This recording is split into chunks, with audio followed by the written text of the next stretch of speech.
Hello. Okay, yes, I have audio meters. So I just tried doing this a few minutes ago.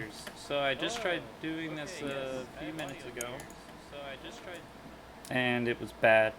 It went really bad because I didn't have any audio. So now I've got a bunch of my clanmates with me. Sound off, Pat, Yeah. Eric, What? Nate. Sound. There you go. Those are the people. We're gonna go do some Iron Banner, which is for people who don't care about Destiny. Why are you watching? Why are you watching this? But here's an explanation. It's a recurring event.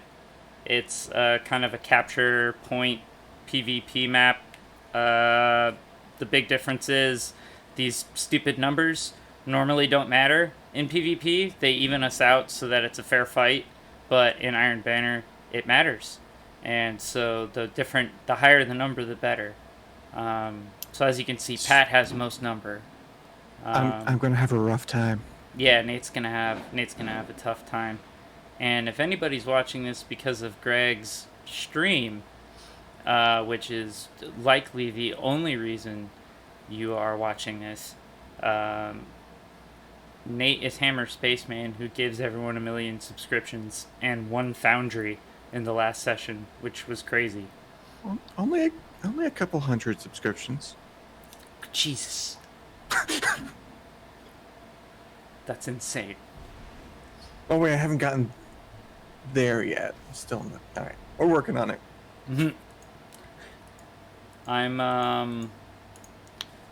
So yeah, I didn't finish any of my Iron Banner bounties, and I didn't finish the quest, Red Hot Iron. So I'm just working on that. The Braytech Osprey was my big win this week.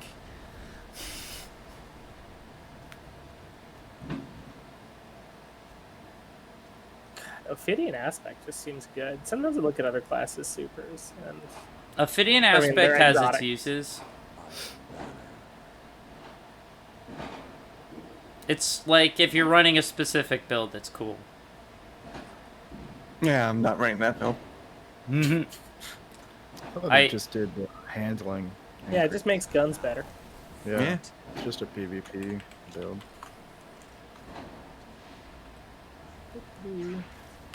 Capturing a... Harder to get.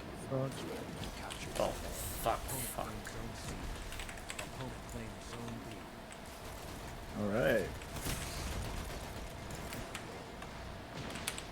Oh, man, I'm down. Oh, dude, that guy has a great Future War Cult emblem.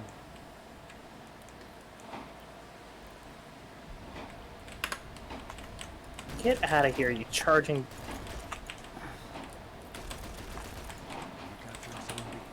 Oh, So far, this is going well. I mean, you gotta get warmed up. Get warmed up. This is me at peak performance. No, it's not. Sometimes I'm okay at PvP. Most times, no. Just haven't played yet today. This is I haven't played any Destiny at all. I did all the bounty stuff because I learned that that's really boring to watch on a Twitch stream. So I came ready to play. But beyond that,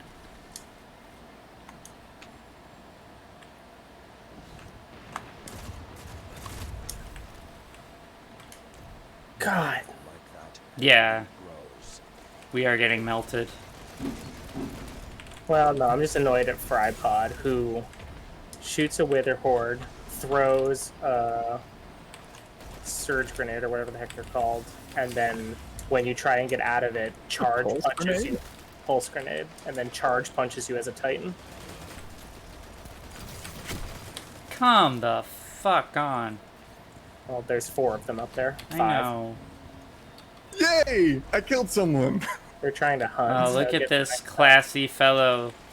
Them titties are nice as fuck, boy. Is that what his name is? That's the quality of our teammate. Oh boy, lockdown. Oh, my guard was never up. Yeah, we should not be together. I abandoned you all as soon as I could. That sounds right. That tracks. Well, during a hunt, No, yeah. I mean, in general though. They're traveling as a 5-stack, so Yes, they are. Yeah, because they can't beat me one-on-one. Oh, yeah. Okay, Eric.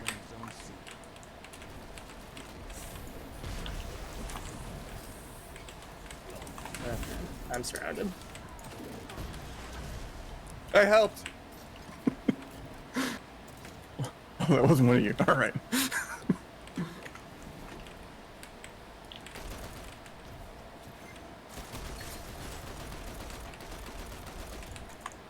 Nice. Bummer. Our friend from Asia killed the bad guys Ooh. while they were trying to take the heavy, and then he took the heavy. Well, that was nice of him. It was fun to watch. Yep, I was right. Our teammate's name is Dem Titties Are Nice as Fuck Boy. He doesn't use punctuation, so I'm not gonna pronounce a comma in there.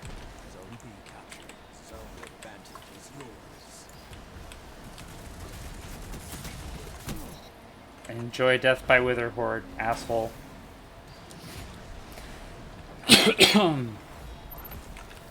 Nope. Nope, he's not here. All right. Zone A lost. Zone C captured. Zone advantage is yours. I got my super, which I should probably use at some point. Up. Zone B lost. Are we trying to win? I mean, Well, you can. Zone A captured. Zone advantage is yours. Oof.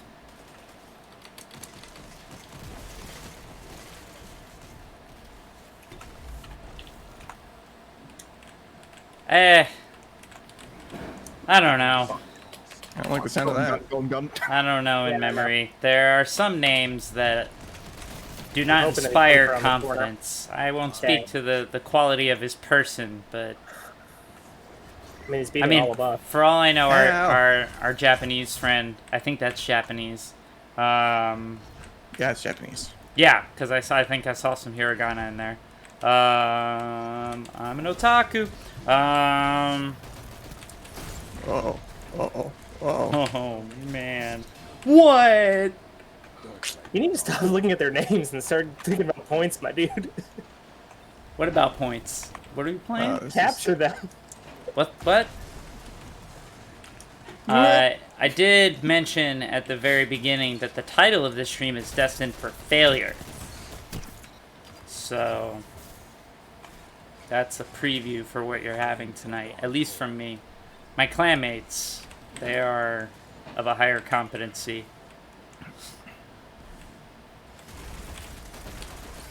Opponent claimed Zone A. You captured Zone B. If Alex ever has internet again, and he joins us on here, you and Pat, he and Pat rather, can tell the story about how they carried me through 2 very hard quests to get exotic weapons. Only one of which I participated in at all. And it was at the last 5 seconds.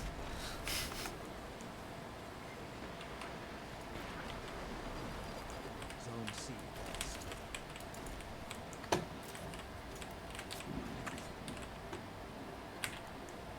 Zone A captured. 2 zones are yours. 2 zones. Alright, I'm gonna try and take C. You captured Zone C. They What? house no fear. 3 minutes left. 3 on B. That's a start. Turn this around.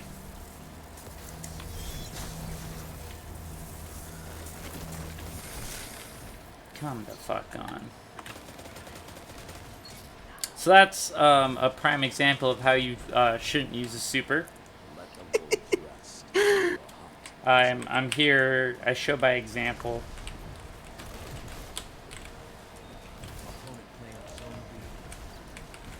zone And that's how you successfully lose a match of Iron Banner. Successfully lose. Yes. Yes. I thought we were destined for failure. Shouldn't we have failed at losing? Oh god, don't get me caught on these paradoxes, man.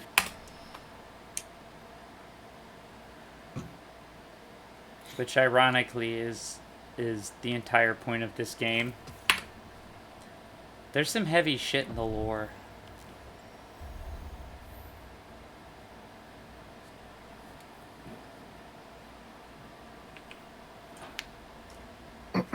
Yep, yeah, that tracks. I think I got like a grenade kill.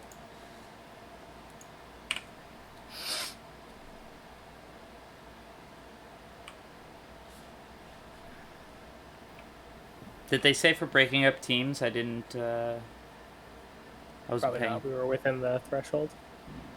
Oh well. See, that's why they let us lock it down at the end there. So that they could keep stomping us. We'll just let them get just high enough.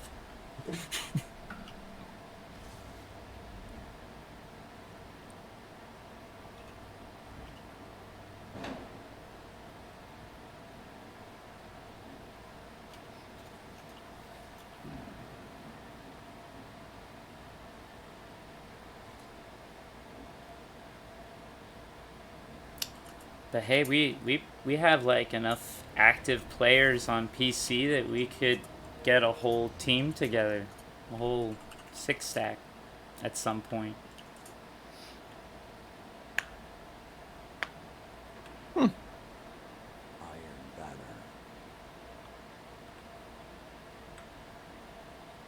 On PC? Yeah, it's true. If Meredith and James came on, we would Yeah. have 6. Yeah. And then when Yeah. Alex back solidly, we'll have a spare. Now, If Alex ever makes it back to civilization.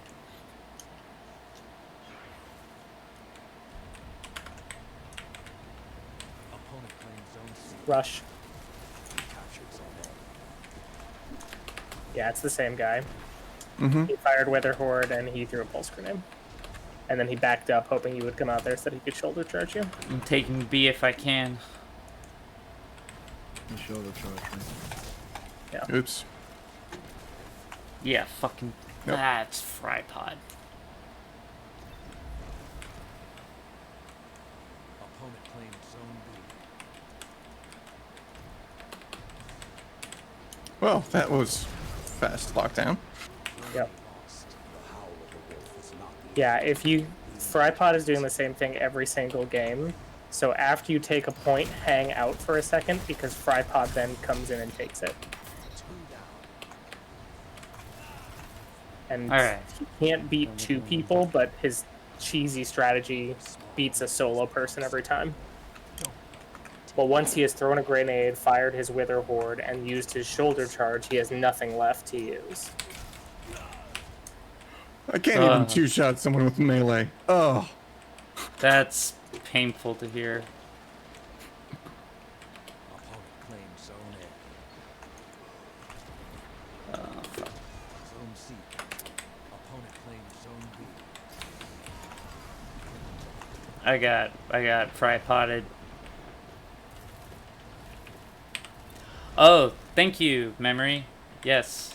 I very much enjoy playing Aelith. She's weird. I definitely go for maximum weird. And yeah, Destiny has a great color palette. It's one of the reasons I come back to it. I take periodic breaks from this game. Zone C. Oh god. Whoa, no. Don't let your guard down.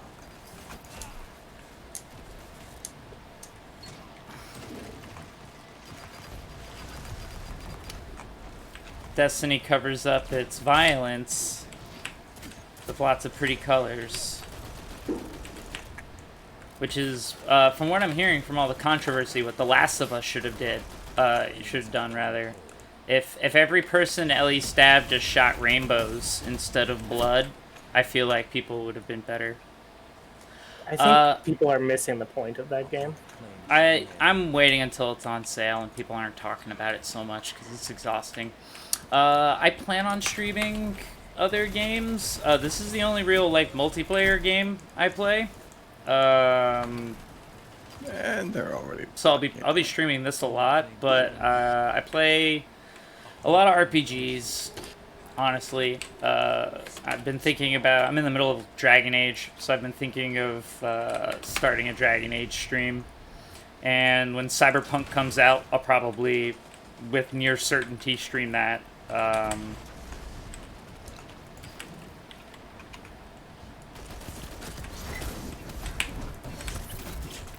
calling it. Yeah, please call it. We got fucking smacked. I want to not be in a game with FryPod anymore. Not this time. That's what it seems like that people are upset with Last of Us. Like unnecessarily. It's just taking up so much of the conversation right now that I can't even open another article on it. I just want to wait till everybody forgets about it, and then I'll go play it.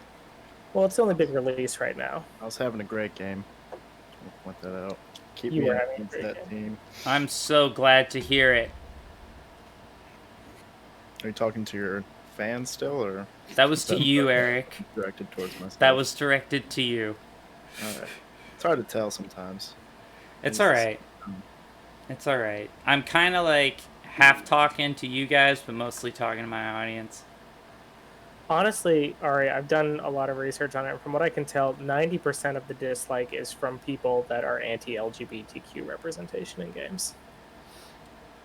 Which is always the case. It's another Gamergate situation. Yeah. Yeah. It's very DC, like DC Comics. Yeah. There are some people that are upset about the story, but Meh.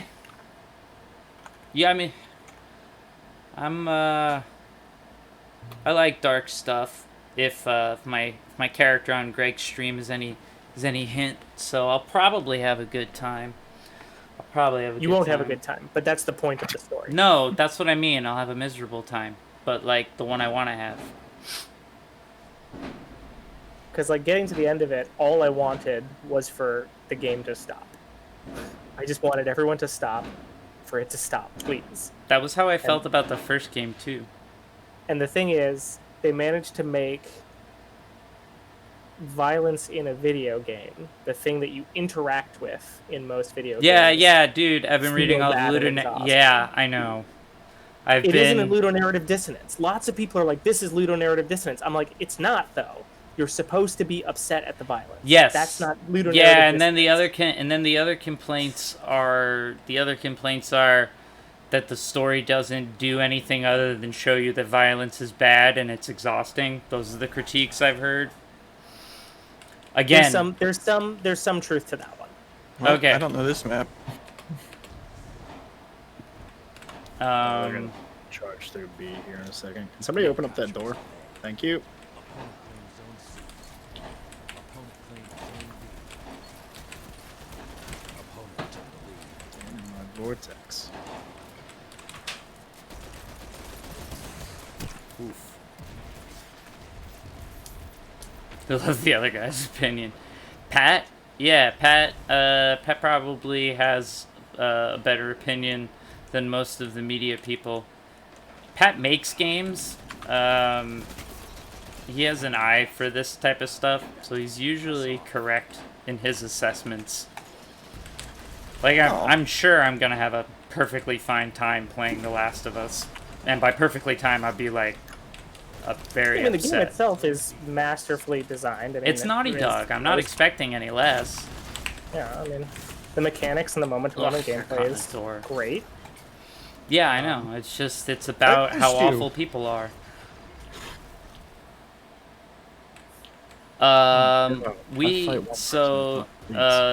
Indie card games, we're not cool enough to code, and by we I mean I correct Pat's grammar on his card games. And sometimes I write a joke or two. The games that we have, there's only one that you can find right now. It's called Status Report. It's a social deduction game, kind of like Werewolf or Mafia, except it's everyone's an evil AI on a spaceship trying to kill as many humans before the captain gets wise. It's werewolf or everyone's a werewolf. It's fun. It's very fast. It's very silly. We demoed it to death at a lot of conventions. They're taking everything. Yeah, I know. I can't get out of spawn. Opponent claims zone A. I moved like 10 Well, I'm having feet. a bad time. The other game, I guess the game we're probably best known for is a complicated board game, the card game. Which came out back in 2016. Yeah. My boy came in. Yes, it's very meta. It happened. Pat and I used to be roommates, and one night we decided to play the Battlestar Galactica board game, and it took me an hour and a half to set up. And me or someone else in the room made a passing comment about how you could make an entire board game about or a game about setting up a game, and Pat held up his finger like everybody shut up, and he ran into the other room and like scribbled something down, and a week later he had a prototype on like cardboard or like index cards rather that we were trying out. Yeah, and Yeah. that's the story of it. That one is sold out everywhere. I would love to reprint it. We tried. We tried. But it, We're gonna go for it again at some point. yeah. When there Yeah. isn't a pandemic or a tariff war or the holidays Right. or Or if, there's if a million. 2020 could just like for a minute. It's really funny because it's a year I thought about a lot as a kid because it's a future year. You hear the year 2020 and you think science fiction novels, and I was like, oh, I'm gonna be in my early 30s, so I'll be an adult, but I won't be too old yet. What's it gonna be like? And I could never have told you, like, oh, cool, yeah, you have, like, the Star Trek data pad in your pocket all the time, but it's also can't the end leave of the the house. world, and, like, Nazis might be running the country again, and democracy's fading, and nobody can work. And, oh, whoa, wow. So, someday I'm gonna get in trouble at work for calling it Air Fascist One accidentally online on the frequency. Because that's what I call it in my head. It is Air Fascist One. Nate's an air traffic controlman, so he probably shouldn't do that. Probably not. Yes, thank you. Fascinating job. It sounds very stressful, but apparently it doesn't stress Nate out. I don't know, this last week was stressful. But, you know, running a skeleton crew and we probably shouldn't be. Fair enough. We're increasing the staffing. Fair enough. And thanks, Memory. Complicated is a very fun game. It's, I don't know if you've played Munchkin or Flux. It's kind of somewhere in between those two games. It's the rules change all the time, which is why it's like Flux.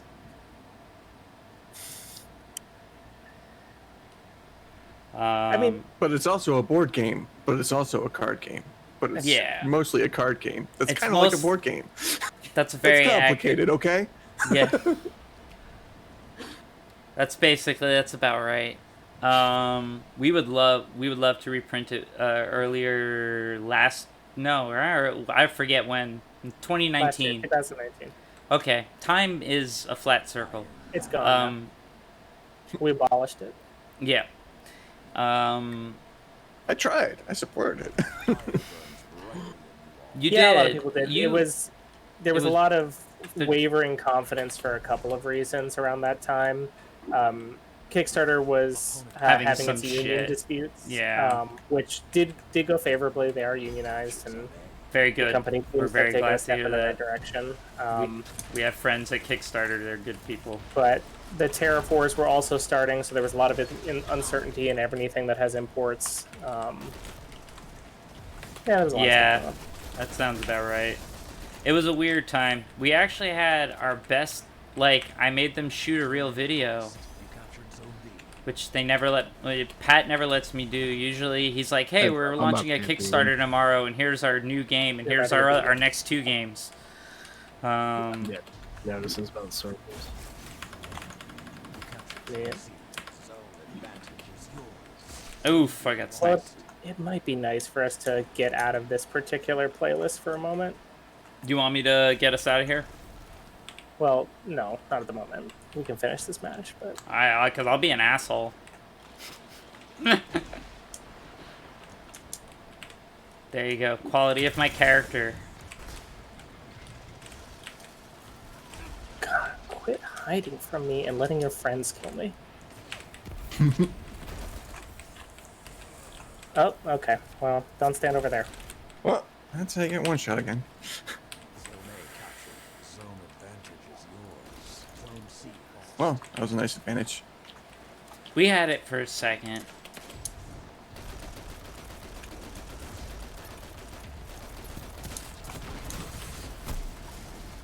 Yeah. Yeah. God, You must do something I to catch them. don't want to get hit with any more pulse grenades. What does tonight. that link take me to? That you have artfully separated and posted.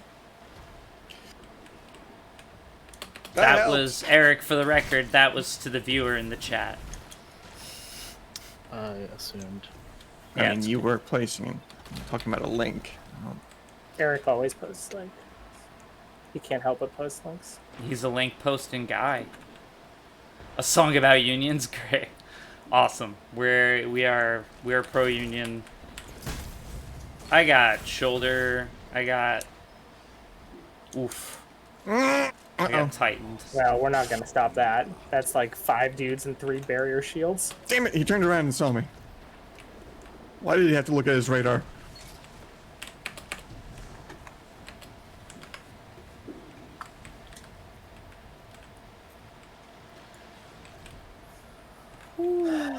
Having a bad night.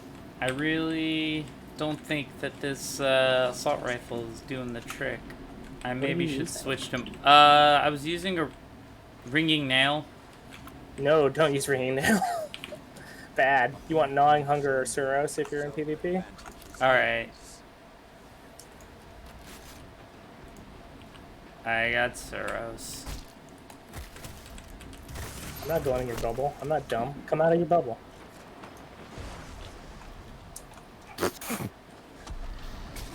He did. Yeah.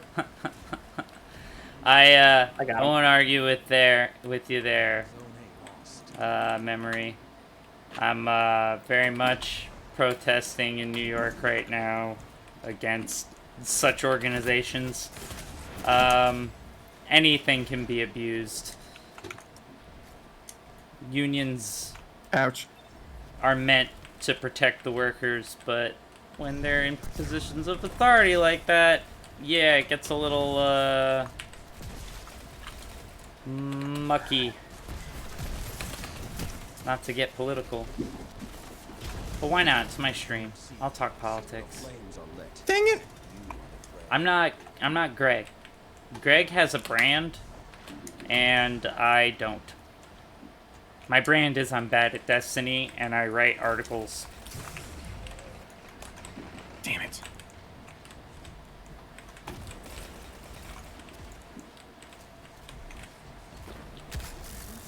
The flames have gone cold. Ground.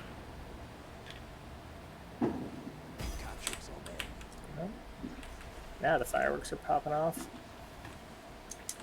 Here too. Opponent claims Weird. Zone C. 5 minutes remaining. Yeah, Suros is a better choice.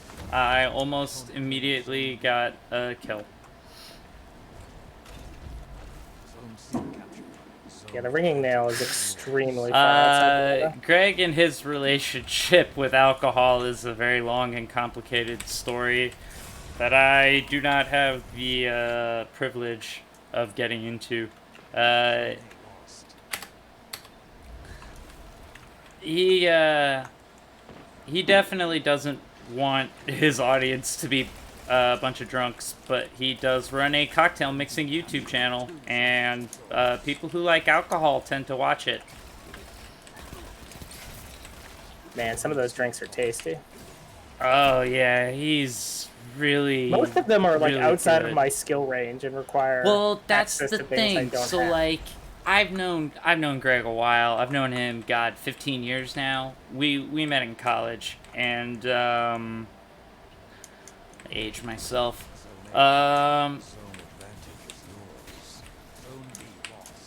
And he has been mixing the best drinks since then, and there's a reason for that. Here, all right, check this out of Yeah, this playlist his for just a ingredients second. are outside of my price range too. But yeah, that dude's been getting me drunk for a really long time.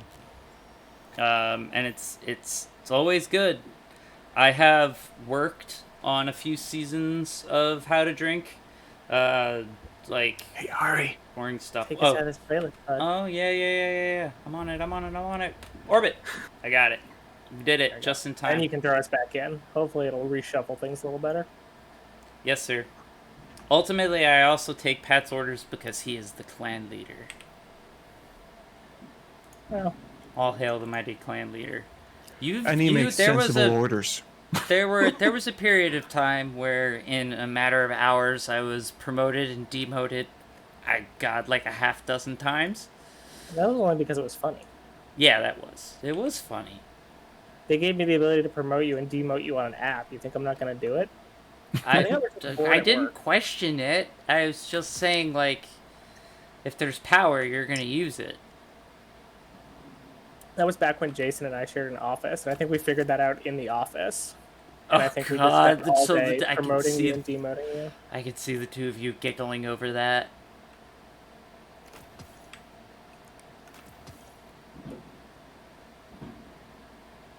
I guess some of his. Sorry, I'm seeing the chat now. I guess some of his ingredients are outside the price range. I think more the issue that I've run into is the accessibility to certain implements, like tools and things. Various. He has, specialty sniffers. yeah, he has a lot of stuff. That's such a good word. He has so many things. He got way classier with it. Like, he started. Now he has people deliver him clear ice, but he used to make his own clear ice. He became an ice cube snob in college. And he was very proud of his makeshift home device. I know. I make a point at every time that we run D&D and everyone's going over what they drink, I lift up my glass which has straight bourbon in it and I just say bourbon. Because that's what I'm drinking. He does.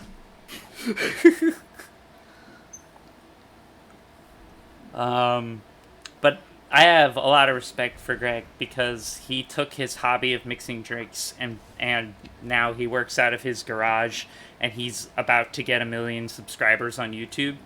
He's about to hit 1 million.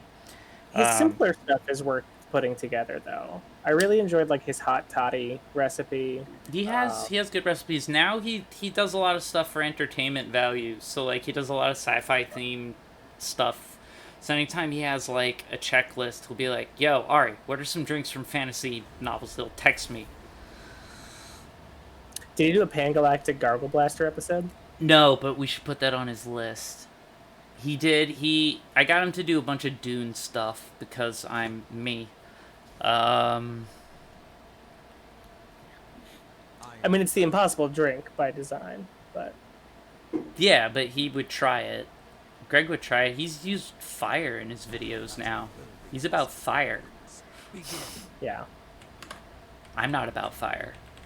Yeah, I mean, like, most people's takes on the Pan-Galactic Gargle Blaster I've seen have been pretty simple and safe. I mean, like, it's just a lemon-based drink. Greg's would not be simple nor safe, but I'm sorry. Memory's comment about the Dune drink is kind of apropos of the series. Might have the Dune drink. The Dune drinks are weird but good, which is exactly how I would describe the entire Dune series.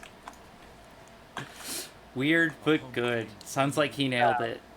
He might have done the Pan-Galactic Gargle Blaster. I wouldn't put it past him. He's certainly aware of hitchhikers. Yeah, he's certainly aware of hitchhikers. Movies with Mikey just did a. I did. I saw it. I made Jasmine sit down and watch the Dune one with me. It was a fascinating one. I liked him going into the Red Scare history. Yeah, he did a very good job. I actually didn't know the McCarthy angle, which was very, very illuminating. I knew a lot of stuff. I knew about the fact that he was like working on a story about eco-conservationists and stuff. He put normal saline in it. That's a strong choice. Wow. It's not the wrong choice. Greg is a maverick, man. Cannot be controlled. I wonder if that was his take of the being hit in the head with a large gold brick.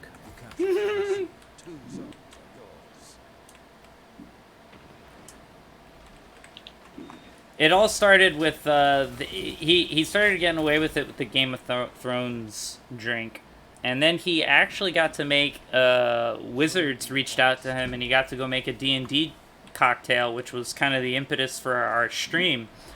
But he timed the release of that with our test show, the vaunted Lost First Session, and we did amazing. That night. We had 700 viewers, the one session that's gone, and now he doesn't have a video that leads into it every time. And last session was actually really cool. We're very pleased, honestly. Despite the fact that we are not, we are literally going up against crit roll, our numbers didn't drop. They actually went up. We had a really good session. I think it's especially because this season of Crit Roll is a lot more pre-recorded. I think. I don't know. I don't watch it. That's what I've heard. But I know that our game is a lot more straight up D&D than a lot of other streams. It's too big to watch. Yeah, so that was the conversation our group actually had, which was what type of game are we going to run? And we all came to the decision that we were going to play D&D and let people watch it. And that's why our stuff's darker. Characters absolutely can die. There's no plot shield for any of us. We're not joking when we're talking about having backup characters. I haven't rolled a backup character yet, mostly because I'm cocky and I think Aelith's going to be around forever.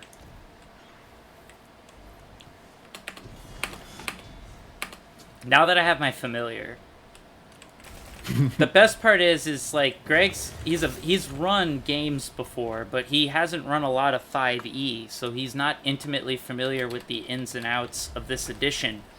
So he didn't know, like, warlocks get crazy familiars.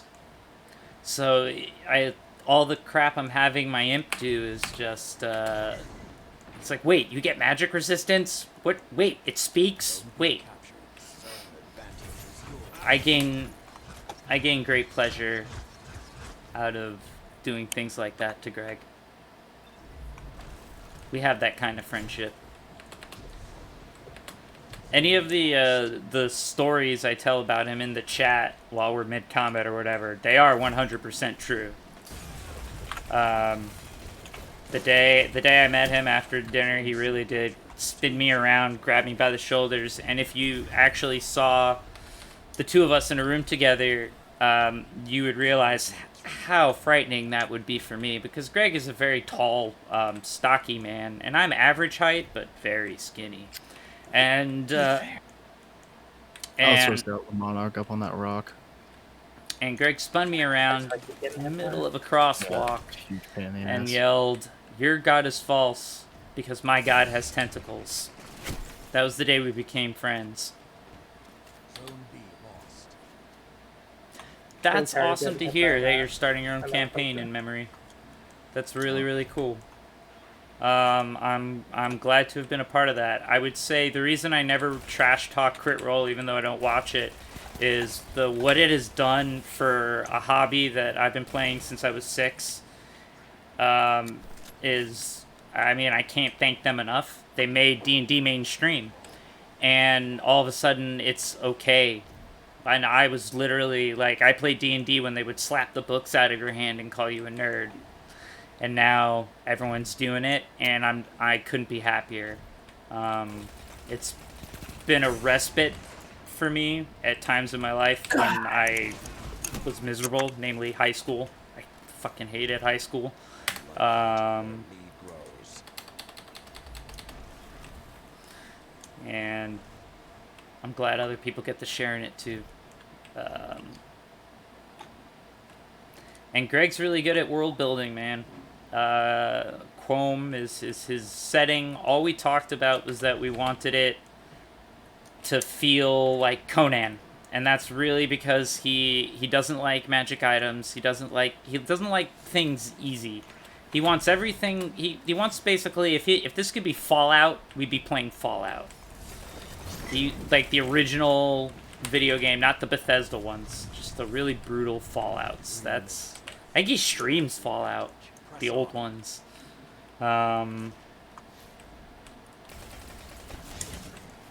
So I knew we were getting into something akin to like Dark Sun, which is D&D's. Nate, back up.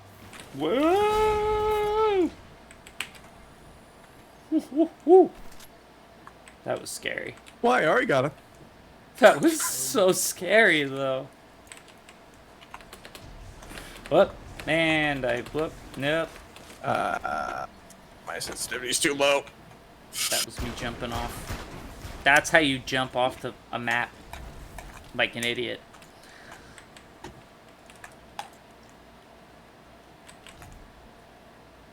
Yeah, Greg is not trying to Tomb of Horrors us. I think the mummy fight. So like I said, Greg is not 100% on 5e, so I think the mummy fight was a litmus test on what we could handle. I loved it, even though... this mummy. Curses and health loss, is that what you're talking about in the mummy fight? Yeah, kinda.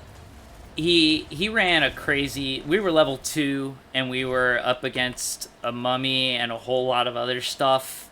And we have no healers in our group. We have no healers. We're 2 monks, a rogue, a fighter, and a warlock. The crowns that he put in there were really... That was why I tried to keep them. I didn't try, I succeeded. I kept them. But I thought, when he does world building like that, I want to do that. I want to embrace that or chase those plot threads. And so yeah, when we were setting out, he's like, I want Conan, I want it to be sword and sorcery, I want it to be, low magic and Bronze Age. I was like, cool. And he's like, and I want people to be terrified of magic. I want everybody to be super scared of wizards. And he kept saying it like a threat. He'd be like, oh man, you're gonna be terrified. And if you're a cleric, you're not a cleric, you're a prophet. And he's like, because there are no gods, so you're just a divine entity. And I was like, she's trying to scare you out of playing those classes so that everybody would be non-magical. And I was like, I'm rolling a warlock. And he's like, but they're scary. I'm like, I'm still rolling a warlock. And it brings me no end of pleasure. Like, the people don't mechanically have to go insane as much as they do whenever they interact with my magic, which, by the way, only seems to benefit me. It only ever seems to work out in my favor. That's Greg's setting. I don't have nearly as many abilities that, like, I have the innate Great Old One Pact thing where I can just speak telepathically to anybody within 30 feet, but because magic is so rare, I do that to someone. Greg makes a roll, and he decides like 50% of the people go incurably insane just from hearing me talk. So I do that in combat, and it messes everything up. He gives me too much power. I hope he watches. It's a free action to drive people insane. Yeah. What more could you ask for? And then I have the actual spells that drive people insane. I guess that's the other thing you could ask for. Yeah. It's also why with Aelith I'm not picking a lot of showy spells. I'm going with a lot of like psychic and mental stuff. Beyond Eldritch Blast, none of her spells are that showy in the traditional D&D way, and it's again an attempt to kind of fit that type of setting. I'm actually surprised he let us play D&D races. I thought he was going to be, you're all human. Everybody's a human. Mm-hmm. Oh, man. Copies of, here's a blast from the past, Ari. Copies of Flapjack Flipout are actually starting to arrive for people. What? I never Just thought now? I'd see the day. Just now? Sorry, that's another story for another time. It would be a great NPC. It got successfully funded this summer. Oh, wow. Or not this summer, last summer. You know what I mean. So that was a game that was with us when we were at our first PAX, and it was the one that the Penny Arcade guys decided to talk about over hours, and we didn't understand why, because our game was way better. So we talked shit about I it. wouldn't say better. It was different. Pat, you're being diplomatic. I don't have to be diplomatic. Our game was way cooler. I hate this Alistair guy. I hate him. Aelith would be a great NPC that the PCs have to trust but really don't want to. That's basically what she is right now, except take the N away. Nate and I have had a few good laughs about how I get my way without really trying, mostly because, again, the other players are just, they're scared of me for no reason. That's great. Aelith is not evil. She's true She's neutral. charismatic. She's fair. She is, despite she's charismatic. Charismatic doesn't mean likable. It just means powerful personality. Yeah. You influence other people. Yes, and she does. She gets people to do pretty much everything she wants. She's having a great time. He's running Le Monarch Mountaintop. That's what? Yeah. That's a good build. It's hitting so many headshots. I switched to Witherhoard because with Witherhoard at least I can make him get off of sup, whatever man? height. Probably cheating, you know? With your Illuminati stuff, we've got one of our players, one of my fellow players, Vorian the Monk. My aunt, Anthony Minuti, he's with us right now. Thanks for watching, my aunt. How do I interpret the neutral alignments? So for Aelith, it's as hard as this is to believe, it's a certain passivity. She is following it. I make it seem like nonsense. She's not chaotic. Where's that Monarch boy? Come here, butterfly bitch. But she is kind of just following the the whims of her god. She's on kind of an eternal vision quest, and so I treat her as passive. So when she says stuff like, "Oh, are we gonna leave the children behind?" It's not with any malice. It's, is that what we're doing? How do people feel? But because she's off-putting, which she enjoys, everyone takes it as this dire threat. And that's part of the reason she enjoys it. She knows people are misinterpreting her. she has, I think, an intelligence of 12 or something like that. She's actually, like, not stupid. The other dude in his clan, Kraken, is also pretty good. Yeah. But, that's how I play true neutral. For her, at least. Oh, man. Oh, God. Oh, my face.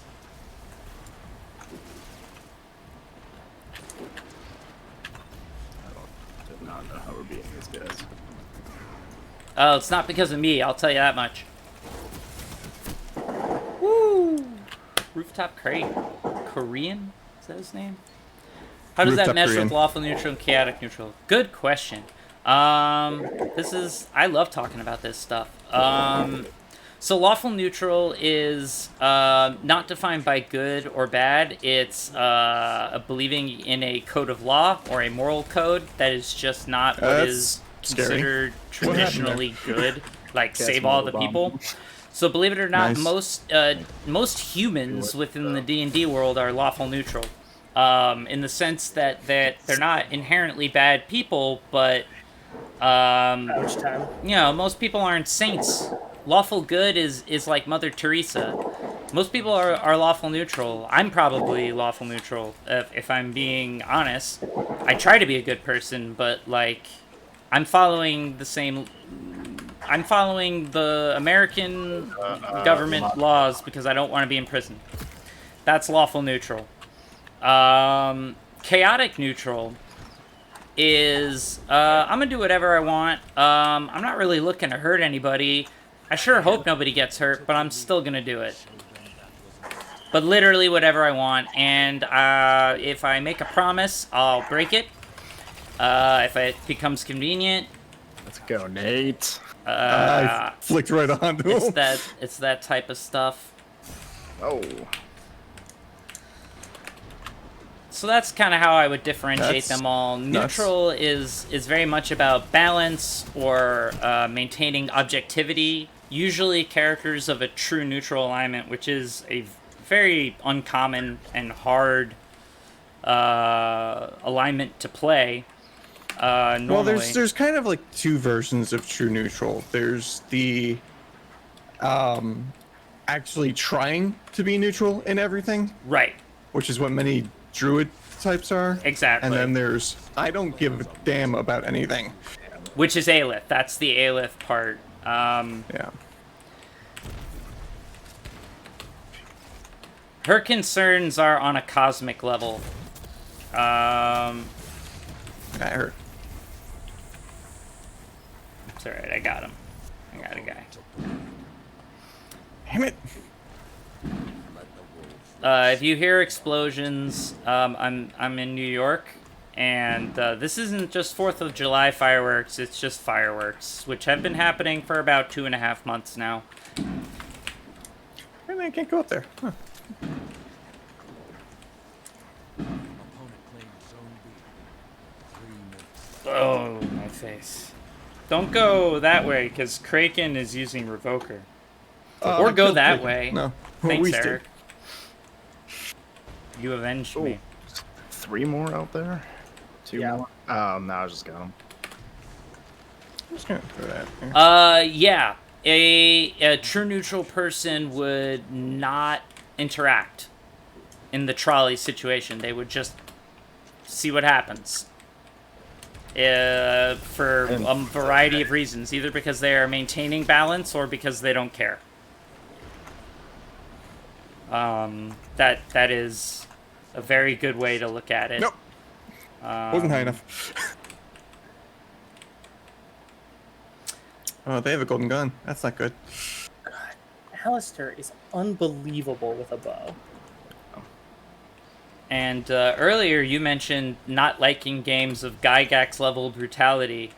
That is the game I am currently running as a DM. Nate's a player in that game. Alistair just procced his super. Ooh, Alistair. okay. Yep. Yeah, he sure did. Well, I got 2 of them to Nova Bomb me. Oh, no, there he we is. were close. This was a Who's- closer match. I can't. Speech You between can't B and really A. complain. It's over. Is Shaq singing? Then it is not over. I didn't. No, hear I mean no his bell. his. I meant his The spectral super. blades. Yeah. Yeah. I mean, that wasn't a bad. I'll take that loss. We lost by 2 points.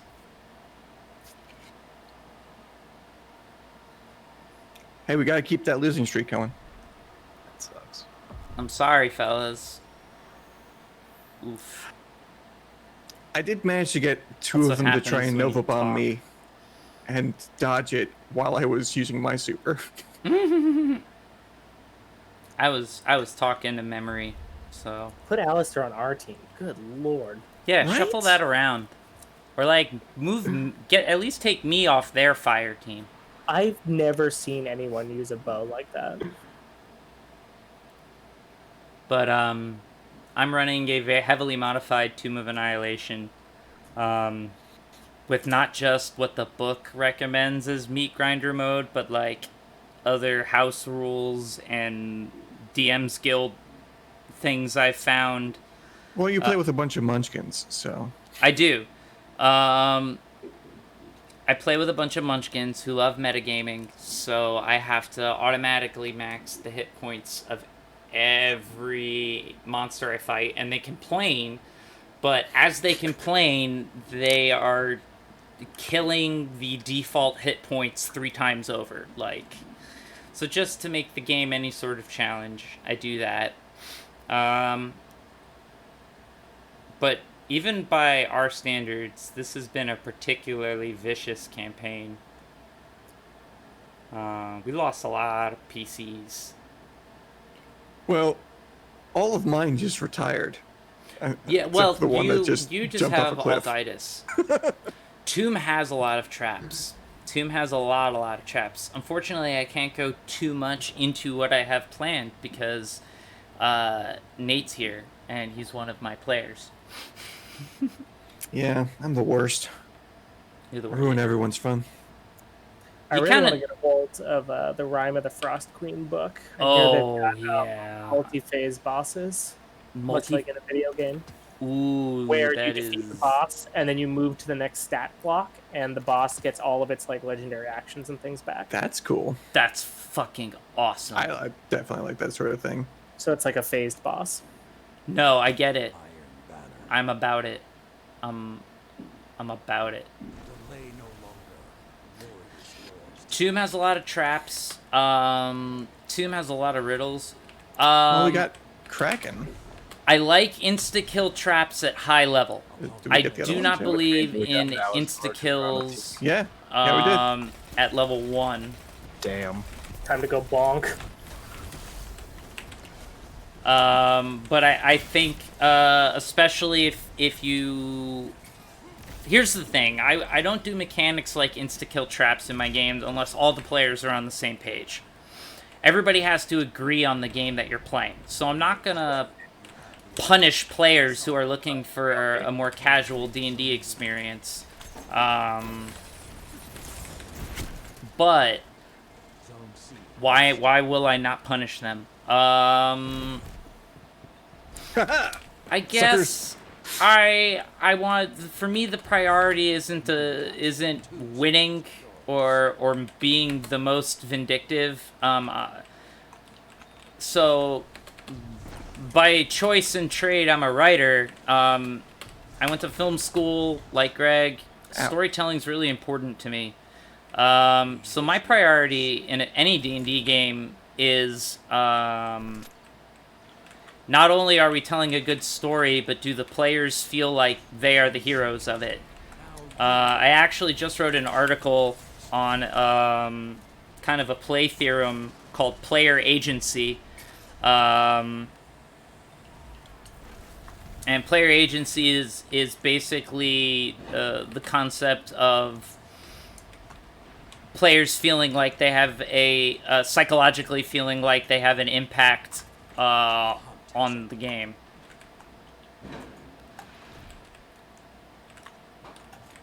Oh, when they have next to nothing?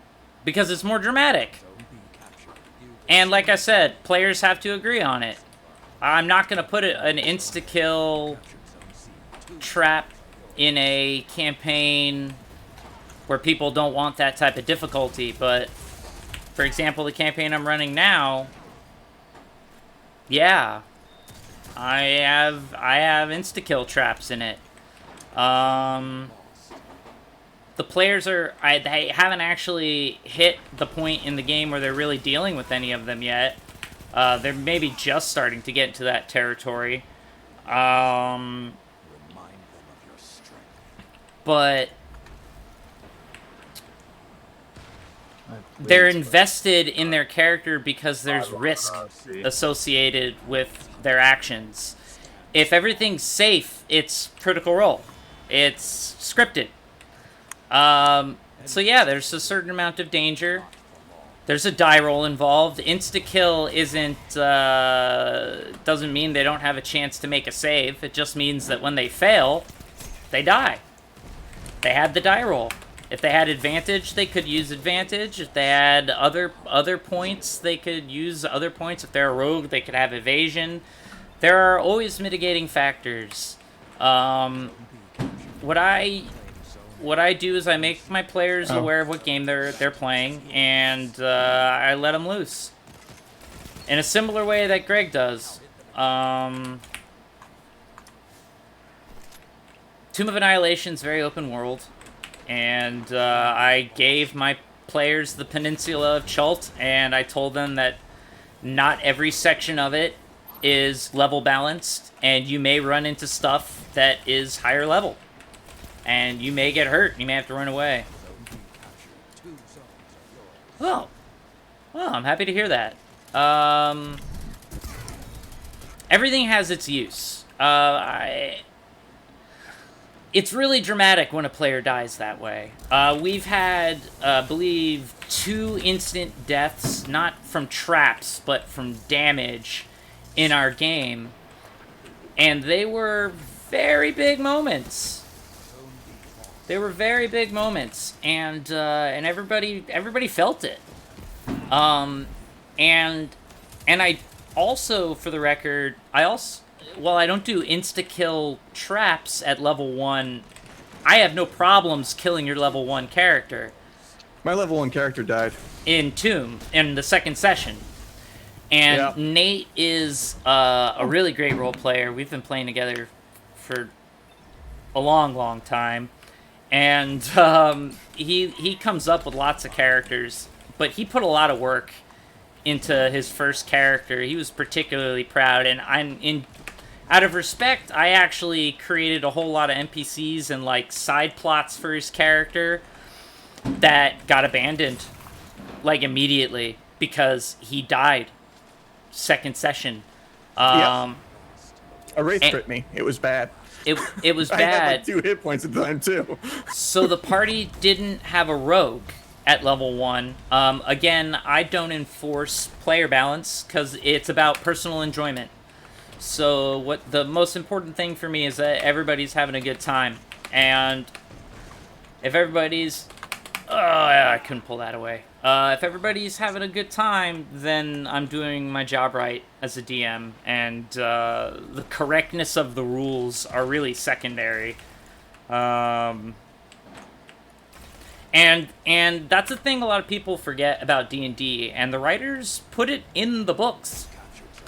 That it's in there, in the DMG, in the PHB, like, these are guidelines. Adjust your campaign as you see fit. Adjust your rules as you see fit. It's not a law. And so, house rules are very common with my group. But again, it's always something from consensus. But yeah, I'll kill a level 1 character. Like I said, I try not to be vindictive, and if I feel like a death happened unfairly or as a misuse of my judgment as DM, I'll walk it back. I've walked back 1 or 2 deaths in our Tomb game.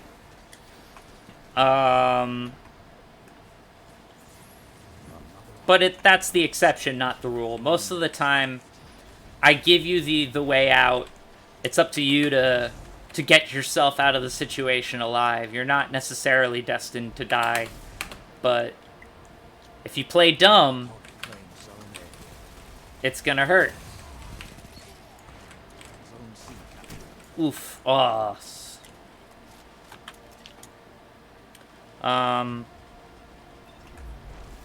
But I highly recommend traps and puzzles, even the non-lethal ones, especially the non-lethal ones. They add a lot. Things that mess with the terrain or are timed or make you consider certain things. They are really, really useful.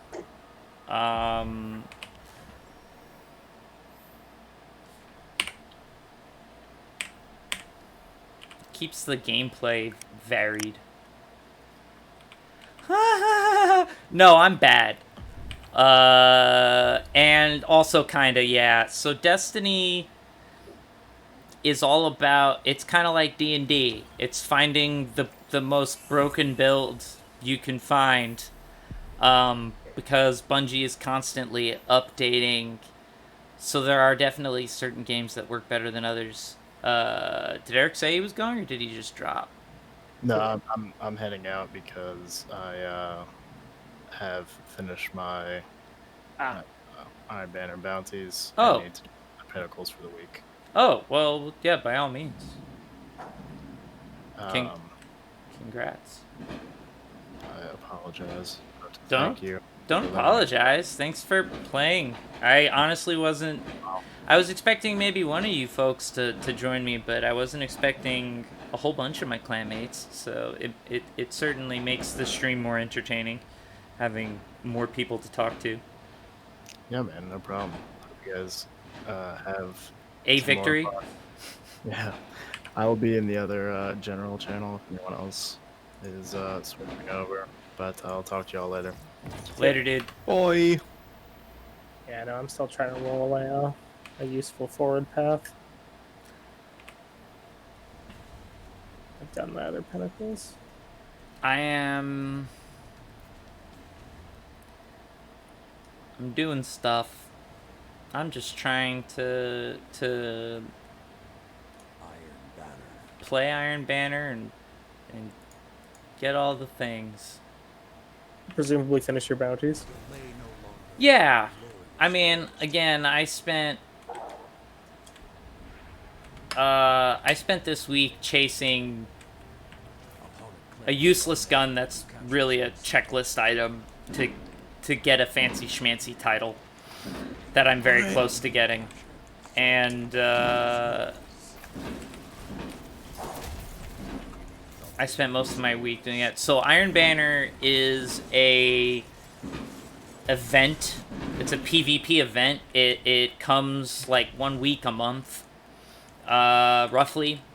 And so normally PvP is more balanced in the sense that our power rating, our numbers, like that you see when we're in the loading screens, they're evened out. So it doesn't matter if somebody's a beginner or somebody has really high level gear. Your gear doesn't count.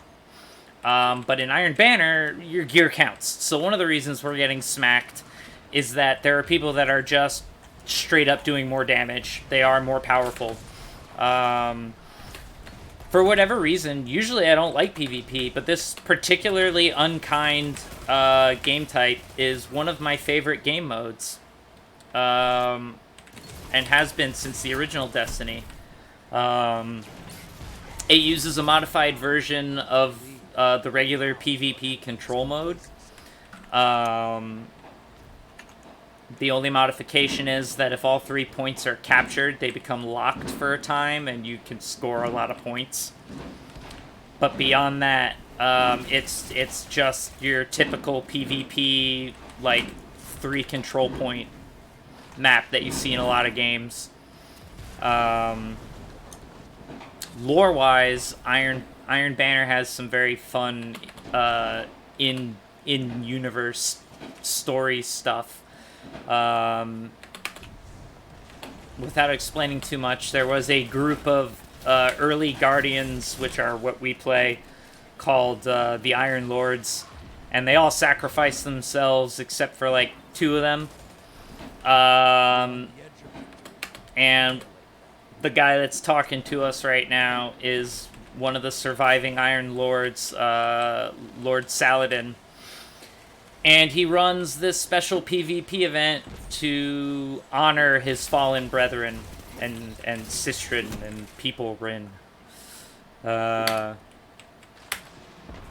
And you get special rewards and special armor, and they're usually very forest and wolf themed, sometimes fire. Thank you. The ravens were from the Halloween event this year. And it's my favorite spawn effect. Destiny has a lot of different ones. Cosmetics are a big part of the economy. That's how Bungie survives. Although I didn't have to pay money for the ravens. I just got them by participating in the Halloween event. Oh. He's just sitting in that corner. That's cool. That's sound strategy. That's why they're winning. Oh god. Oh god. The Topher 89 just got me. I wonder if it's the same Topher from What We Do in the Shadows. Topher! That seems likely. Those apples. Sorry if you've never watched What We Do in the Shadows. I am too. I'm very sorry if you've never watched that. It's a great show, and Haley Joel Osment plays a zombie named Topher. Topher. High five.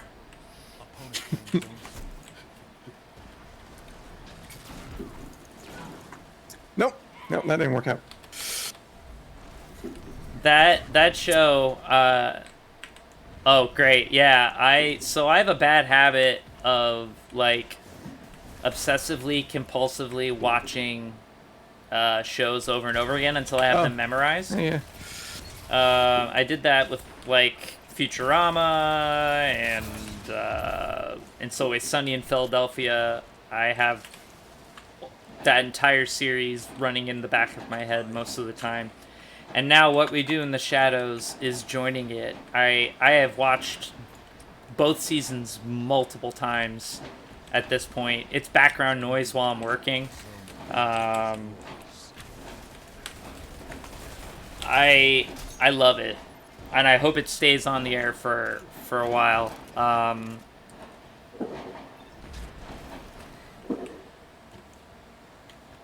Avatar is a good choice. I am also an Avatar fan. Although, believe it or not, I have been on the most painstakingly slow, years-long watch-through of The Legend of Korra. So I actually haven't finished Korra. I think you're still doing that? Well, okay, look, coronavirus happened. We lived together when you before. Wait, you started that before we lived together. I started it when I lived downstairs with Mike. Because I am watching it with Mike. So we have a mutual friend, Mike, and I only watch Korra when we hang out, because I promised him. And we don't hang out a lot.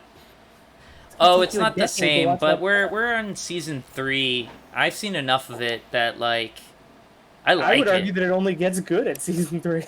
I'm enjoying what I've seen. Like, I 3 and 4 are so much better than the first 2 seasons.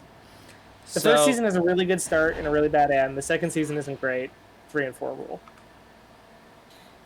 I had a great time. Even though season 2 meandered, I was having a great old time. Yeah, the only problem with that show is they keep introducing really interesting bad guys. Yeah, and then switching the plot.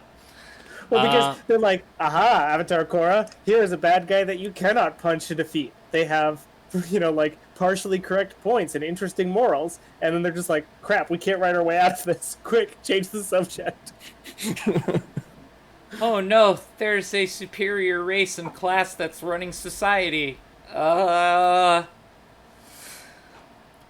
I gotta say those guys, that whole crew that put that together, they are ridiculously talented. And This season, Cora battles colonialism. Wait, she can't punch that. Quick, it's bad. we've been written into a corner again. It's the writer's equivalent of quit punching yourself. Yeah, basically. But done beautifully. Yeah, no, it's very good. I'm a big fan of that world, and I, although I tragically I was at an industry screening of the last Airbender, the live action movie, that had a Q&A afterwards with Mr. M. Night Shyamalan himself, and so I had to sit through all of it, and then I had to listen to the man talk about how much he loved that movie, because of course he was selling it. Yeah, oh, super gross. But I bring that up only because I have very, very good feelings about the Netflix live action one, because it's the people who did the cartoon show. No, it's Netflix. Because they got to do like Voltron and shit with them. God, Voltron was good. I didn't finish that. I gotta go finish Voltron. Solid ending. It was solid all the way through. I told you why I stopped watching it. I was watching Voltron Legendary Defender, and then it hit the point where Prince Lotor came on the show. And to be clear, he's a great character. He happens to be voiced by a friend of mine from college, AJ, and so it's just very distracting when someone you know from college is is voicing a major character on a cartoon show. So it kind of took me out of it. Even though, again, he does a great job, and the character's super cool. But I'll get back to it eventually.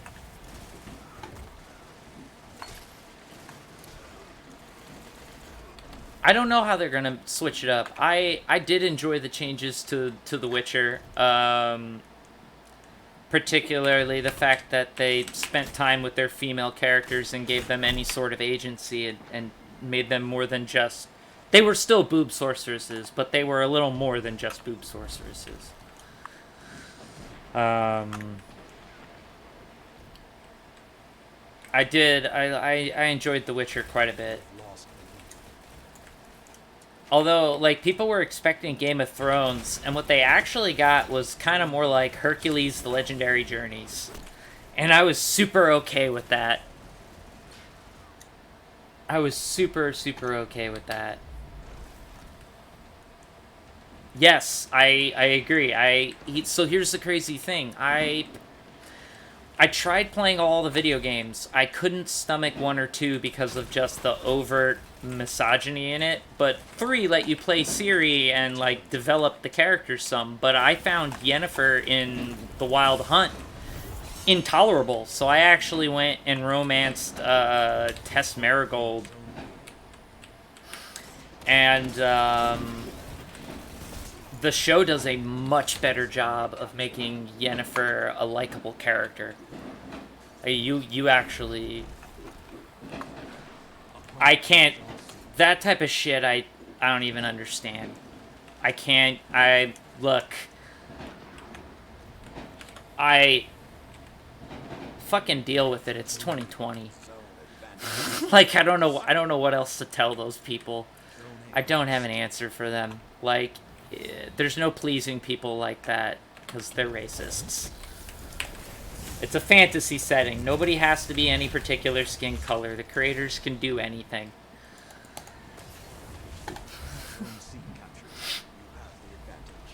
The man has cat eyes. Yeah. The main character has cat eyes.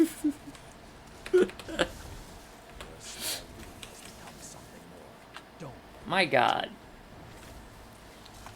Yeah, for the record, I'm all for the big diversity push. If you read any of the articles that I write for CBR, or if you go to check them out at any point, that tends to be a lot of what I write Uh-oh. about. I Uh-oh. I put I recently wrote an article about the new Miles Morales Insomniac game, and I'm working on a What We Do in the Shadows article that points out the fact that like there's a lot of talk about LGBTQ visibility in television right now. Nobody has mentioned the fact that like over 75% of the main characters in What We Do in the Shadows are queer. Like all of them. Even Colin. Mm. Colin was watching the play and he's like, is it weird that the guy playing me is giving me a chub? Like, every character. And it's one of the most LGBTQ friendly shows on TV and no one mentions it. The third game made it seem like, yeah, exactly. In memory, that's how I felt. It felt gross. And also, Yennefer was like, it was the way they made their spell bond. Like, oh, you're destined to be together, and she really hated you. Like every time you saw her, she's like, oh, you smell like crap. What are you dressed in? And then every time you saw Tess, she's like, you poor wretched creature. How can I help you? I'm like, so why would I romance the person who's awful to me versus the person who is shown me genuine affection and compassion every single time I've interacted with her? It was a no-brainer. And I tend not to take those like video game choices very, very seriously. I know that they all exist on Reddit and Tumblr, but the shippers who care about that crap, I'm not one of them.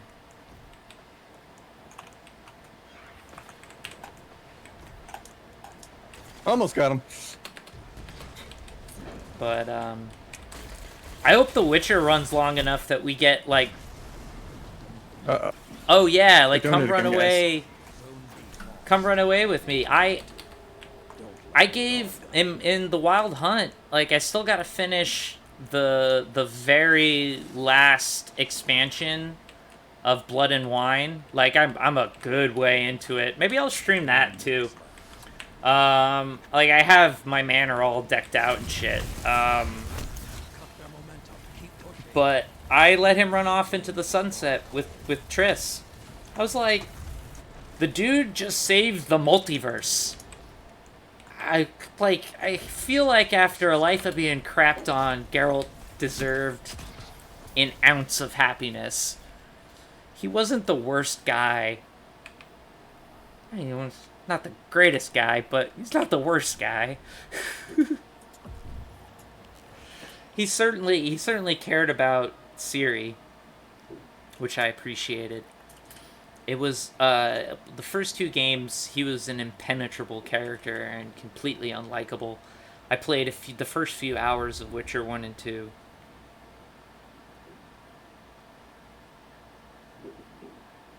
Interesting.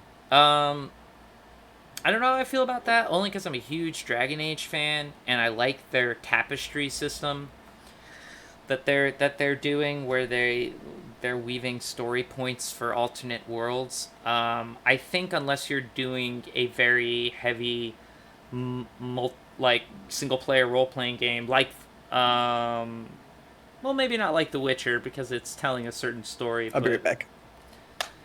Yeah, cool. Thanks, Nate. But like Dragon Age, but I would say on the counterpoint, Mass Effect, like, was the promise, and then they fumbled it. They fumbled the ending so badly. Like, Mass Effect 3 was so great, right up until they negated every single choice you made to A, B, or C. Which was very disappointing. Yes, exactly. I would agree with you that unless it's a true role-playing game, there really should only be one ending.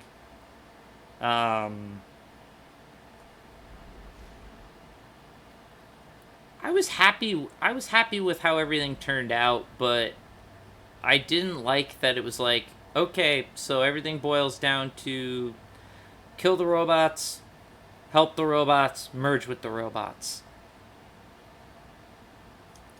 I didn't mind that. Could have used less literal Deus Ex Machina. Like, dang, writer's room. The indoctrination theory. No. I'm not familiar with...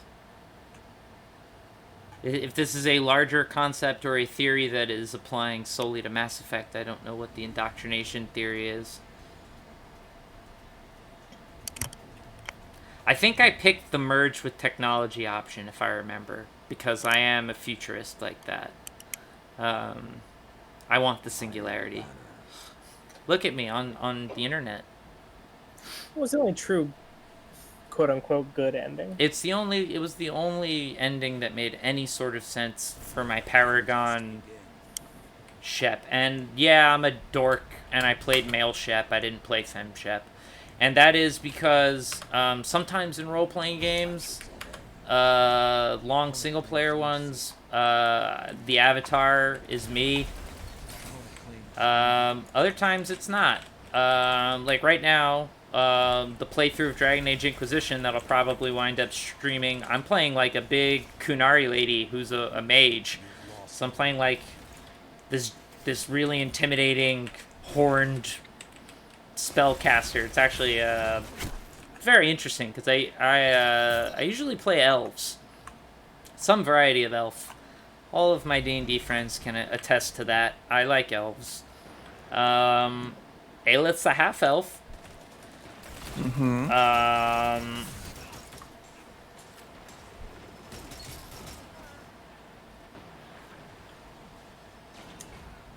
Oh wow.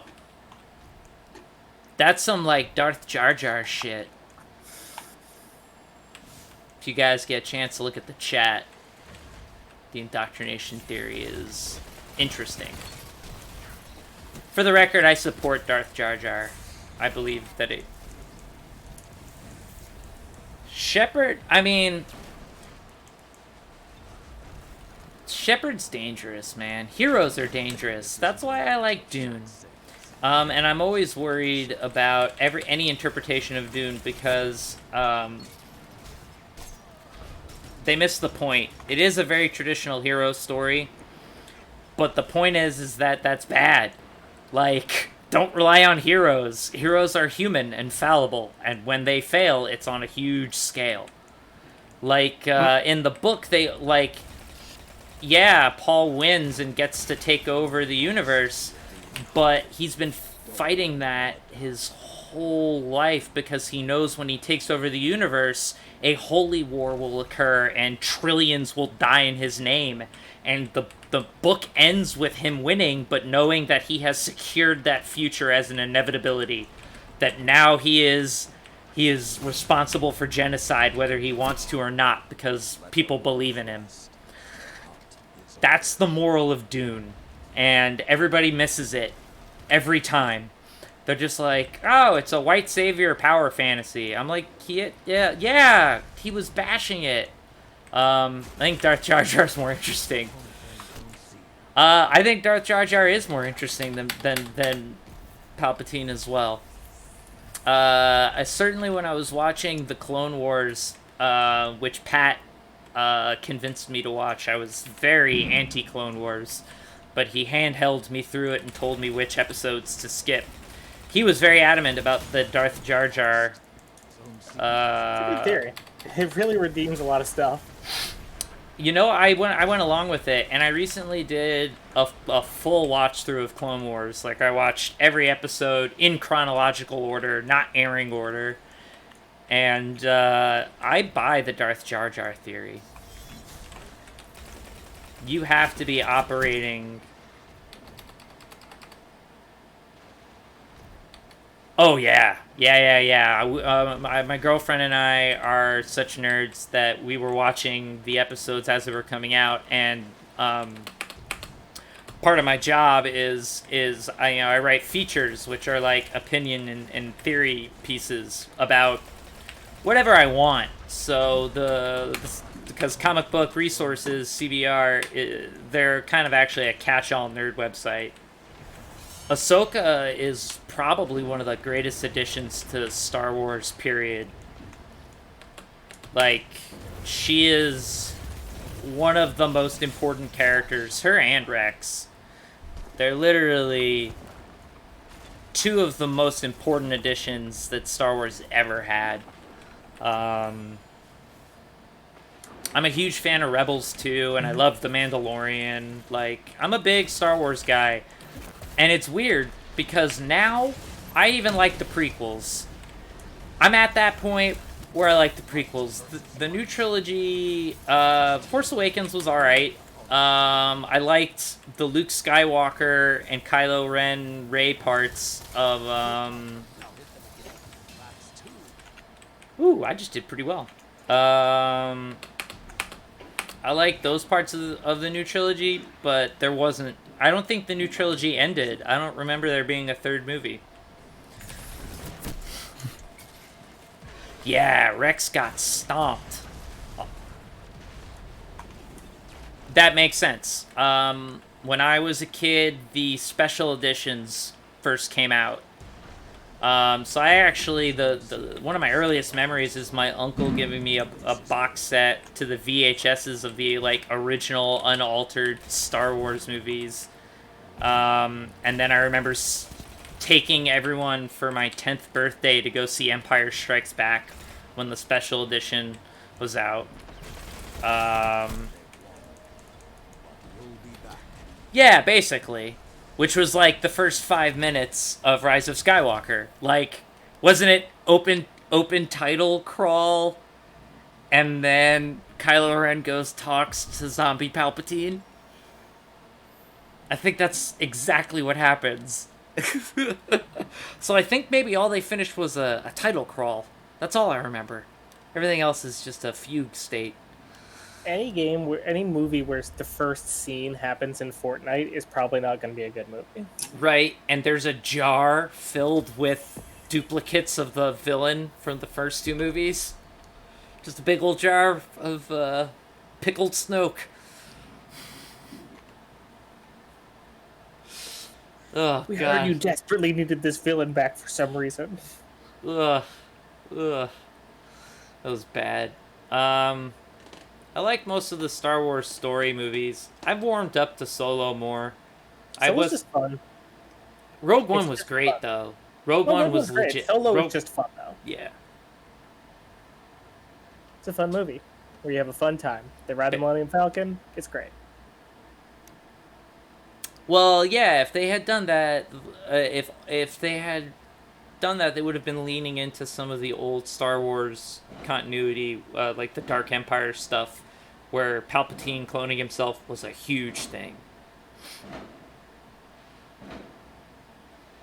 That's a cool twist. Look, literally anything but the route they picked. Well, the problem is they didn't pick a route. They just had a bunch of scenes. They had a checklist. And they just well, did all they hit the reset button 3 times. Yeah. J.J. Abrams established a tone, and then Rian Johnson came in and said, "Flip that." And then J.J. Abrams said, "No, wait, put it all back, but something else." But so like, we got he chose not to do the second movie. Like, I don't. because yeah, the basically incestuous kiss because they were siblings, pretty much. At least Rian Johnson tried to do new things with Star Wars. I mean, Yes. like, everyone was like, Again, The Force Awakens was fine. It was like, yeah, it was fine, but it was just A New Hope again.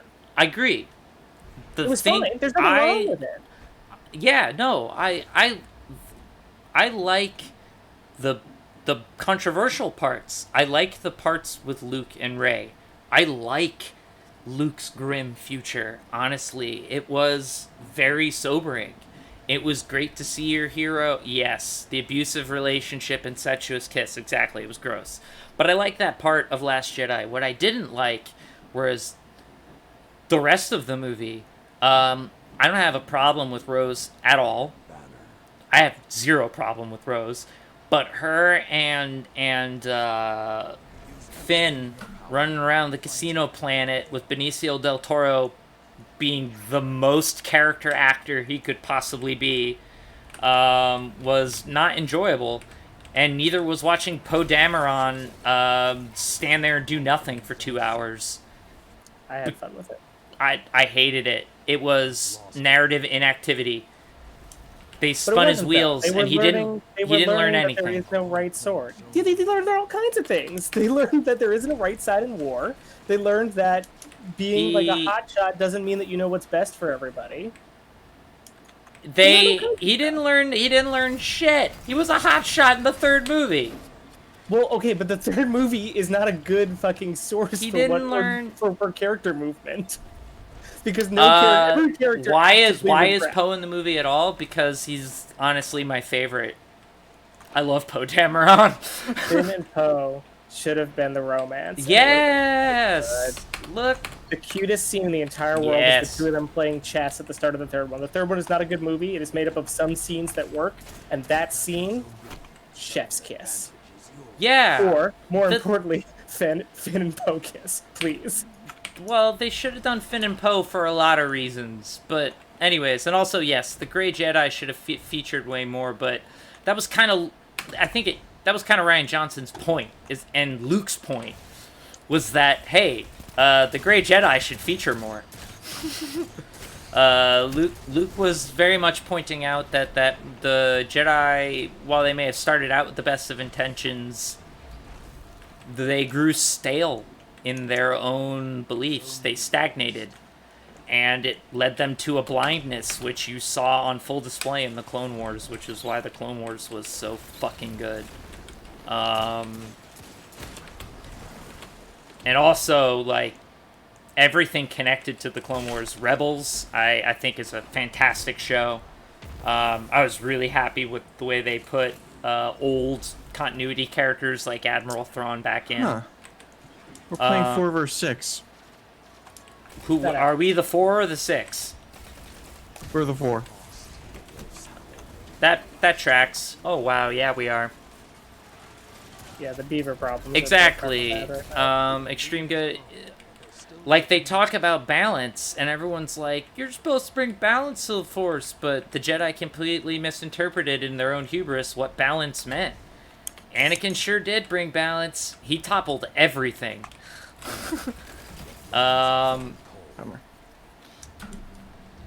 So yeah, there is an argument.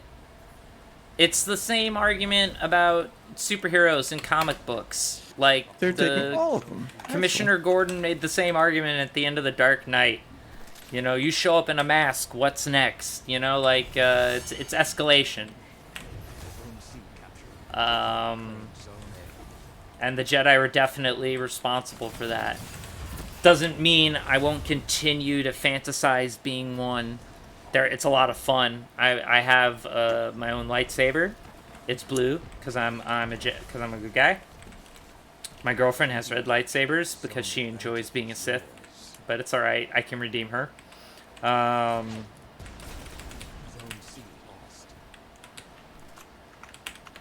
Yeah, exactly. That he put it together looks really good. The High Republic, whatever. Yeah, I've been fringe system, like protector. It's like literally like helping people farm and shit. Yeah. Green's your color memory? That's fair. Respect for green.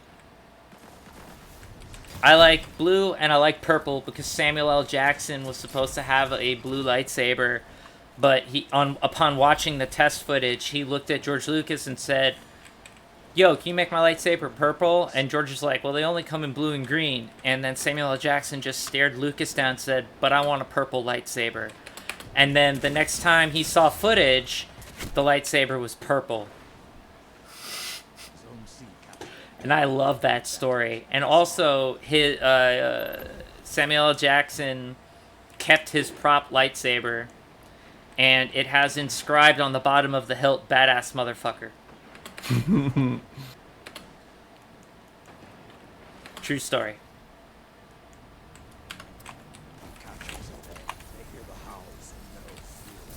Hey, buddy. minutes remaining. Hey, buddy. Ah, dang it. Almost got him. Oh man, I should have started streaming earlier. All this talk of Star Wars. At the beginning of the COVID stuff, I went on an RPG like tear, and I replayed both the KOTOR games, and Yeah, you did. I replayed all the Dragon Age trilogy until where I'm at in Inquisition right now, which is where I'll start streaming. And much like I have come up with the humorous title "Destined for Failure" for my Destiny stream. My Dragon Age Inquisition, my Dragon Age Inquisition stream will be called "Big Lizard Time Forceful Questions."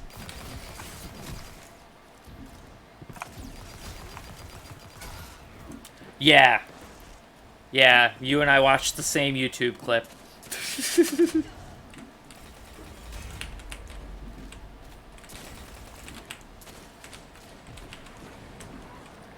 But yeah, I'll definitely stream single player games, but in all honesty, I really don't play any other multiplayer games. I'm not usually a big multiplayer game guy.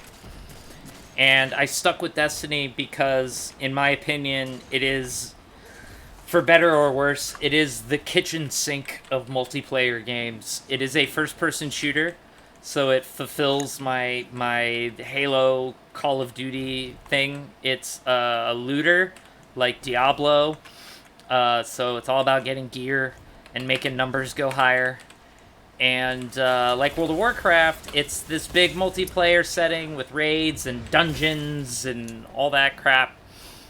And it's all of it in one. And I don't have to pay a monthly fee. I buy the expansion pack every year and I'm good. I'm happy with that. And that is why I have committed to Destiny. My problem is that... no, I stopped playing the last Call of Duty I ever played was... I played one round of zombies on Black Ops 3 when I got it for free on the PlayStation Store when it was like the monthly giveaway. That's the last time. The last one shit, I never even bought it. Nate bought it for me. You bought me Modern Warfare 2. I'll check it out. Free's good. Free's a good, compelling reason to check out a game. Oh man, did I get enough auto rifle kills yet? I did. Time for me to switch to a sidearm. I'm using Last Hope. I hope that will be... What's the perks? Well, the thing I like about this one is it's the quick adaptive frame, so it's the 3-round burst, but it's got quick draw and multi-kill clip, which is not fantastic, but it's not terrible. Yeah. I have other sidearms. I have a lonesome. Change the overload rounds on it to something else if you're gonna use that. Okay. To something useful in PvP. Yeah. High caliber's not bad. Quick draw is good in PvP if you're switching back and forth. Multi-kill clip is pretty much useless. Yeah, multi-kill clip is useless, so I gotta make up for that. What's bad on me? I wish I could see other people's vault. I feel like I would be able to help out a lot of the new players that we play with if I could like look in their vault and be like, oh, you have a god roll assault rifle over here. Oh, yeah. I know that. Like, I have to go through. My vault's almost full. I'm at like 450. Immediately gain radar. Targeting adjuster. Better target acquisition is always good. That helps people that are uncoordinated like me.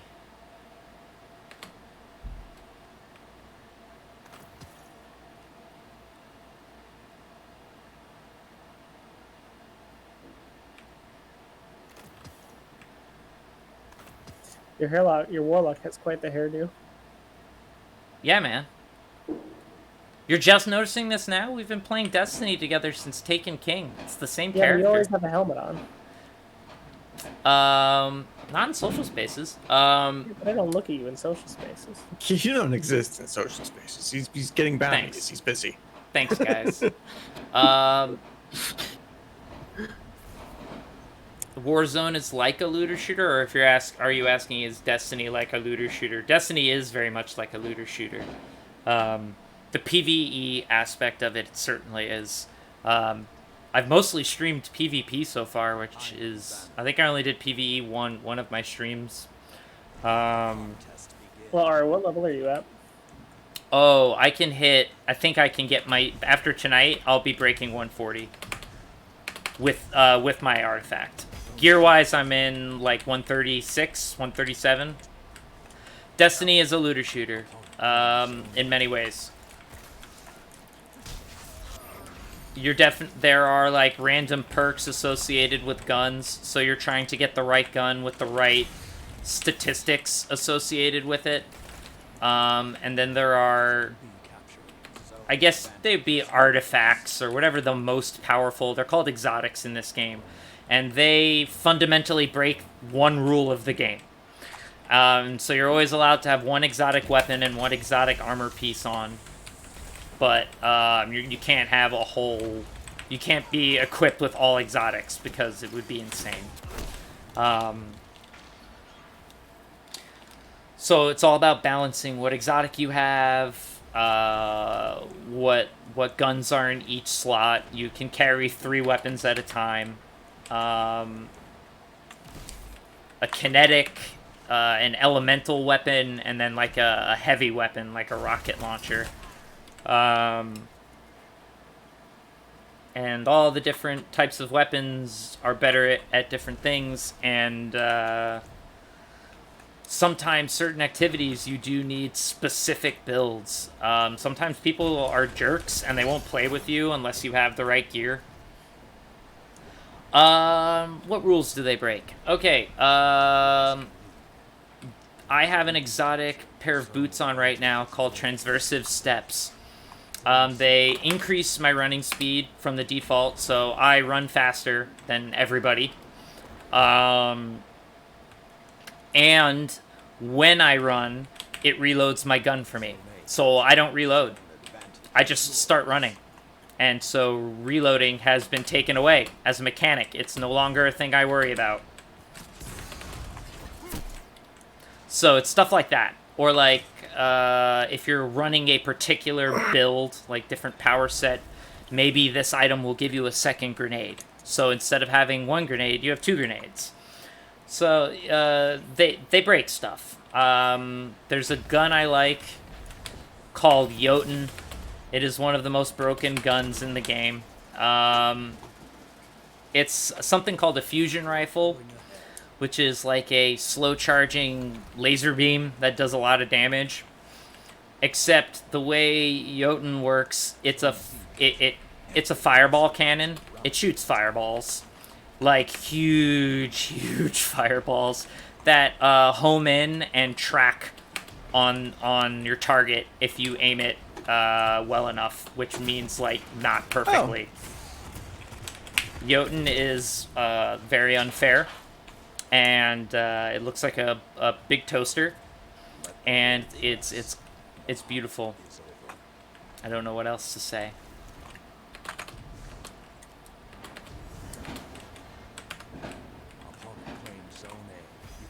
Bungie does a really good job of making the introduction of exotics a big event. Some of the best exotics have come up as hidden secrets or surprises. And there are a lot of community-based puzzles, so they'll just put mysteries. They'll just change something in a map or open a hallway that was closed on a mission that's repeatable. And they won't tell you that they did it. And then you'll go through and you'll discover that it launches some quest line that leads to a weapon that nobody knew was in the game. And those are the moments where Destiny is really at its best.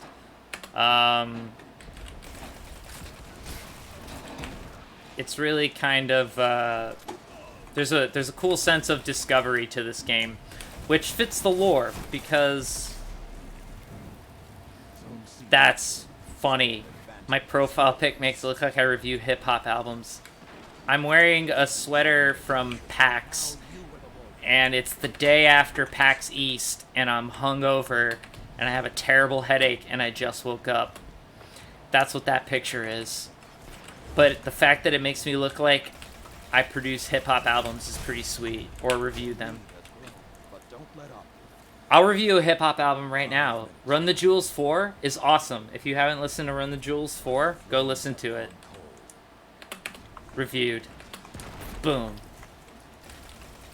I'm pretty white, so I should not review too much hip-hop. Like, culturally white. Not that my skin color is a problem, but, like, I'm pretty damn white.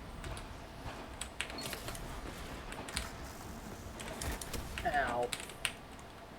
Ow. I hate Thunder Crash. Opponent claims zone B. You jerk. Oh, yeah. You should be able to get Run the Jewels for free. It's also on Spotify. They did a really cool thing where they dropped their album by surprise and then for free with an option to donate to a National Lawyers Defense Fund to help protesters get out of jail.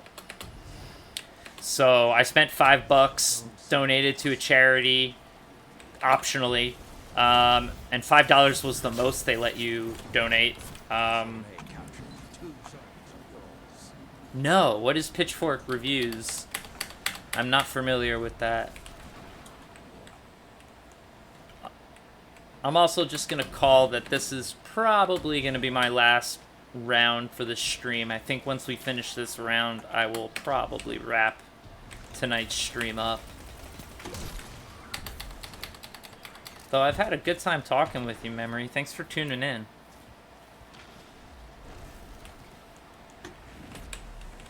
I'm always surprised that like I even get one person. It's cool. I'd be playing this game anyways, but now I get to talk about D&D with people that aren't these two, who I've already spent too much time talking and playing D&D. Oh, Pat, how's your group going? I'm sorry I had to back out. Yeah. It's... Something's weird. I don't really know what's happening. We had a character maybe betray us. In Dungeons of the Mad Mage? Yeah. Romo's character is doing weird stuff. And it's not just Romo being Romo. It's... I don't think so. Weird. Yeah. Oh my god, I will. That's gonna be... I'm ready for that. I like purposefully belligerent humor. I did mention I watched It's Always Sunny a lot. Show them what you can do. Victory is yours. Oh man, just when I got my sword. Alright, well I'm gonna take us to orbit. Okay. Should go to the tower and throw all your coins in. Yeah. Paladin's gachapon machine. Yeah, I'll go see Lord Saladin. But we'll probably be wrapping up the stream. Thanks for watching, Memory. Thanks for anybody who watches the replay of this. I'm gonna continue right now doing Destiny streams every Saturday night at 10 o'clock. Thanks, man. Or woman, person. I don't know. I didn't ask. Yeah, pleasure talking to you. Thanks so much. I will see whoever's here next week. Nate, Pat, thanks for joining me. And good times. Yeah, that's all, folks.